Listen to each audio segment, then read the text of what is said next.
Hey guys, welcome back to gain series. கெயின் சீரிஸில் இன்றைக்கி நம்ம என்ன பார்க்க போகிறோம் அப்படின்னு பார்த்தீங்கன்னா, ஸ்கை ரயில் அல்லது கேபிள் வே தாங்க பார்க்க போகிறோம். ஸோ இது வந்து பார்த்தீங்கன்னா சூப்பரான ஒரு ஜேர்னியாக இருந்துச்சு. கெய்ன்ஸ் டு கொராண்டா வந்து பார்த்தீங்கன்னா நம்ம வந்து ஃபஸ்ட் வந்து இந்த கேபிள் வேல தான் போனோம். அடர்ந்த காடுகள், இது வந்து பார்த்தீங்கன்னா ரெயின் ஃபாரஸ்ட்டு. ஸோ அது மட்டும் இல்லாமல் இது வந்து 7.5 கிலோமீட்டர் வந்து பார்த்தீங்கன்னா நம்ம ஸ்கை ரயிலே தான் போனோம். ரொம்ப சூப்பரான ஒரு ஜேர்னியாக தாங்க இருந்துச்சு. ஸோ ஃபஸ்ட் ஸ்டாப் வந்து பார்த்தீங்க அப்படின்னா ஒரு ரெயின் ஃபாரஸ்ட் இருக்கு இல்லையா, அங்கே தான் இறக்கி விட்டாங்க 10 மினிட்ஸ் ட்ரைவ்லேயே. ஸோ அங்கே நம்ம பார்க்கும்போது வந்து பார்த்தீங்கன்னா ட்ரீ கேங்கர் வந்து பார்த்தோங்க, மரத்தில் இருக்கக்கூடிய கங்காரு.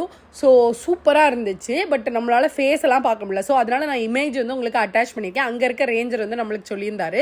ஸோ உங்களுக்கு அட்டாச் பண்ணியிருக்கேன், நீங்கள் பார்த்துக்கோங்க. ஸோ அதுக்கப்புறம் அங்கேருந்து ஒரு 20 மினிட்ஸ் ட்ரைவில் வந்து பார்த்தீங்கன்னா பேரன் நீர்வீழ்ச்சி அருவி நீங்கள் ஆல்ரெடி நம்ம வீடியோவில் பார்த்துருப்பீங்க. ஸோ அதுக்கப்புறம் வந்து பார்த்தீங்கன்னா அப்படியே இந்த பேரன் ரிவரையும் வந்து கிராஸ் பண்ணி அழகாக கொராண்டா வில்லேஜ் போயிட்டோங்க. தேங்க்ஸ் ஃபார் வாட்சிங். Please subscribe our channel. Bye.